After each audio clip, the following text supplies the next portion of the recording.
Persaingan ketat posisi penyerang timnas Indonesia jelang lawan Brunei Darussalam. Berikut berita lengkapnya.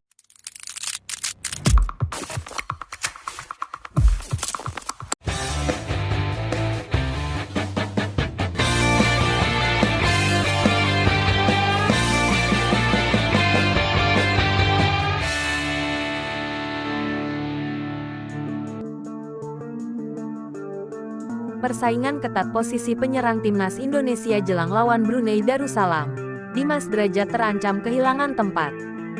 Seperti diketahui, nama Hoki Caraka baru masuk belakangan setelah dipanggil Shin Tae-yong. Pemain muda ini mendapat panggilan untuk menambah kekuatan timnas Indonesia untuk tampil membela tim Merah Putih. Pemain berusia 19 tahun ini masuk daftar 26 pemain yang dipanggil untuk menghadapi Brunei Darussalam dalam laga putaran pertama kualifikasi Piala Dunia 2026 zona Asia. Namun, masuknya Hoki Caraka membuat persaingan semakin ketat, karena ada 5 penyerang yang saat ini berada dalam skuad Garuda. 5 penyerang tersebut yakni Dimas Drajat, Dendi Sulistiawan, Rafael Struijk, Ramadan Sananta, dan Hoki Caraka. Sebenarnya banyaknya pemain penyerang yang dipanggil Shin Tae-yong tak begitu mengejutkan. Sebab selama ini, pelatih asal Korea Selatan itu selalu mengeluhkan soal posisi penyerang.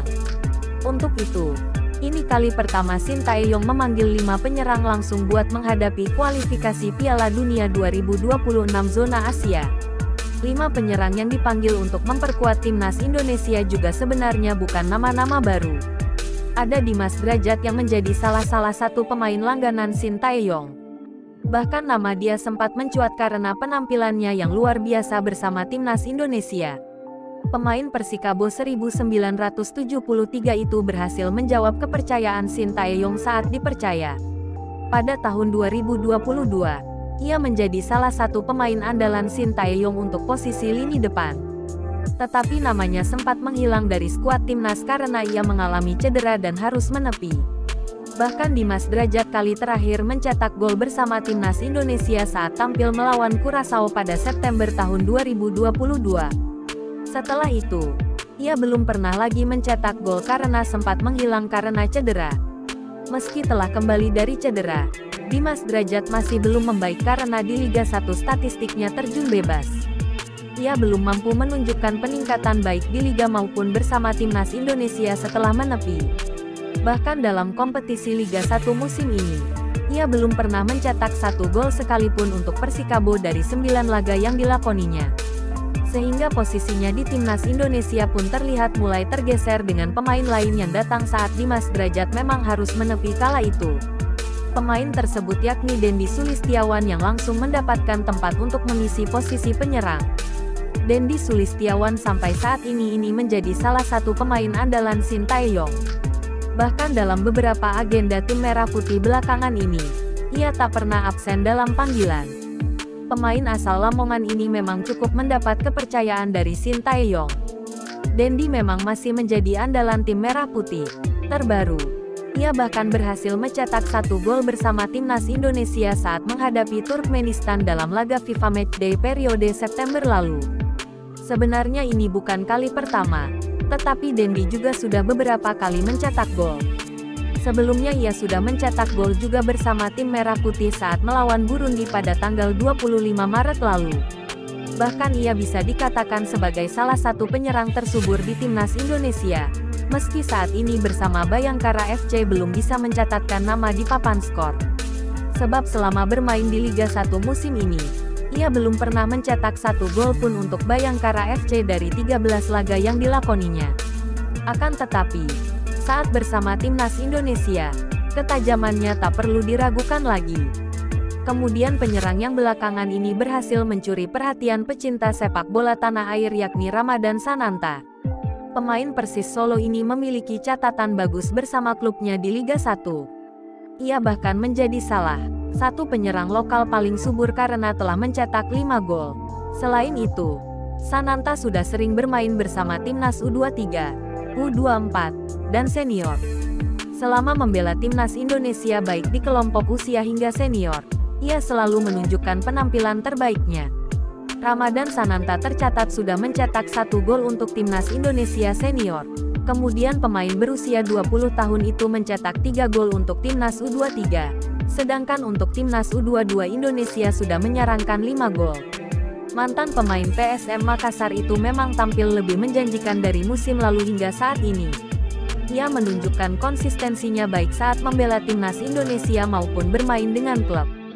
Dengan begitu, tak diragukan apabila ia bakal menjadi salah satu pemain andalan Sintayong nantinya. Tak hanya 3 pemain ini, Rafael Struijk juga tak boleh dilupakan. Pemain keturunan Indonesia ini menjadi salah satu pemain yang cukup mendapat kepercayaan Sintayong. Meski usia Rafael Struijk masih 20 tahun, tetapi Sintayong cukup mempercayainya. Pemain Ado Den Haag ini bahkan sudah bermain sebagai starter bersama timnas Indonesia saat melawan Argentina. Selain sudah beberapa kali mendapat kepercayaan membela timnas senior, pemain kelahiran Belanda itu bahkan sudah menjadi andalan di timnas U23 Indonesia juga. Saat tampil membela timnas U23 Indonesia di kualifikasi Piala Asia 2024 lalu, Rafael Struijk juga selalu tampil sebagai penyerang andalan skuad Garuda Muda. Bahkan ia juga mencatatkan namanya di papan skor dengan mencetak 1 gol saat timnas U23 Indonesia melawan Taiwan pada tanggal 9 September lalu. Dengan demikian, bukan hal aneh apabila Rafael Struijk kembali mendapat kepercayaan membela tim Merah Putih dalam laga melawan Brunei Darussalam. Namun, Rafael Struijk pun tak bisa bersantai karena persaingan semakin ketat dengan bergabungnya Hoki Caraka. Pemain PSS Sleman ini memang menjadi penyerang paling muda dari 4 pemain lainnya. Akan tetapi, Hoki Caraka tak bisa dianggap remeh. Dalam statistiknya di Liga 1 musim ini, pemain muda PSS tersebut sudah mencetak 2 gol dari 13 laga yang dilakoninya. Saat tampil bersama timnas U23 Indonesia di kualifikasi Piala Asia U23 2024, Hoki Caraka juga mencetak 1 gol. Untuk itu, ia menjadi salah satu penyerang yang memang patut dinantikan pada ajang kualifikasi Piala Dunia 2026 zona Asia ini. Melihat catatan ini, persaingan penyerang timnas Indonesia sangat ketat. Namun, dilihat dari catatan statistik, posisi Dimas Drajat terancam. Sebab penyerang lainnya memiliki catatan lebih bagus baik saat bersama klub maupun dengan timnas Indonesia. Dimas Drajat memang memiliki peluang untuk kehilangan tempat di lini depan. Namun, apapun bisa terjadi saat pertandingan melawan Brunei Darussalam. Untuk itu, bisa dinantikan siapa penyerang timnas Indonesia yang bakal mendapat kepercayaan dari Sintayong. Sebab timnas Indonesia akan menjalani 2 leg pada putaran pertama kualifikasi Piala Dunia 2026 zona Asia ini.